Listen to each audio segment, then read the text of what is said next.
আসসালামু আলাইকুম গাইস, আমি মোহাম্মদ জনি আলী। আমি আবারও আপনাদের মাঝে চলে আসলাম নতুন ভিডিও নিয়ে। তো আজকে আপনাদের সাথে কথা বলবো মালয়েশিয়া থাকতে কেমন লাগে এবং বাংলাদেশের থেকে মালয়েশিয়া কতটা উন্নত, এই বিষয়ে আপনাদের সাথে আলোচনা করব। চলেন, আমাদের সাথে আছে মোসাম্মদ হালিমা। মোসাম্মদ হালিমাকে আপনাদেরকে বলে রাখি, মোসাম্মদ হালিমা হচ্ছে আমার স্ত্রী। তো ওনাকে আমি ভিডিওর সামনে নিয়ে আসলাম না, কিছু মনে করেন না। এখন ভিডিওর পিছনে থেকে সে কথা বলবে আমাদের সাথে। ওকে, চলেন যাই, ওর সাথে কথা বলি, কথা না বাড়াই। ওকে হালিমা, আসসালামু আলাইকুম। ওয়ালাইকুম আসসালাম ওয়া রাহমাতুল্লাহি ওয়া বারাকাতুহু। কেমন আছো তুমি?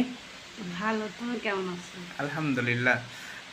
তো এখন তোমার সাথে আমি কিছু কথা বলতে চাচ্ছিলাম মালয়েশিয়ার বিষয়ে, তুমি কি রাজি আছো?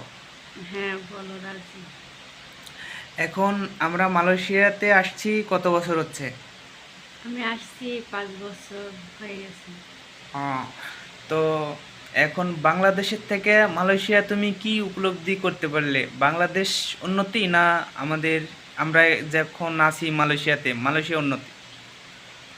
বাংলাদেশের থেকে মালয়েশিয়ায় উন্নতি, কিন্তু বাংলাদেশ আমাদের দেশ উন্নতি না হলেও সেই দেশই ভালো লাগে। আহ, যাই হোক, এটা ভালো বলেছো, কারণ নিজের দেশ যদি গরিব দেশও হয় তারপরেও এটা আমাদের মাতৃভূমি। এটার কথা কোনো দেশের সাথেও তুলনা হয় না। এটা আমাদের বাংলাদেশ, সোনার বাংলাদেশ। তো এখন মালয়েশিয়ার খাবার কেমন লাগে তোমাকে? মালয়েশিয়ার খাবার অনেক ভালো, তারপরেও বাংলাদেশের খাবারের থেকে ভালো না বেশি একটা। এখানে সব খাবারের সাথেই মিষ্টি। হ্যাঁ, তো যাই হোক, তুমি বাংলাদেশ থাকতে কোনোদিন রান্না বান্না করেছো? না, আমি বাংলাদেশ থাকতে রান্না বান্না করি না। তো এ দেশে আসে তো তোমাকে রান্না বান্না করে খেতে হয়। তো বেশ, এ দেশের রান্না বান্নার টেস্ট কেমন আর বাংলাদেশের রান্না বান্নার টেস্ট কেমন? আমাদের বাংলাদেশের রান্নাই খুব টেস্টি, খুব সুস্বাদু। মালয়েশিয়ার রান্না অতটা টেস্ট না, তবে মালাইদের কাছে এই রান্না, ওদের রান্না ওদের কাছে টেস্টি।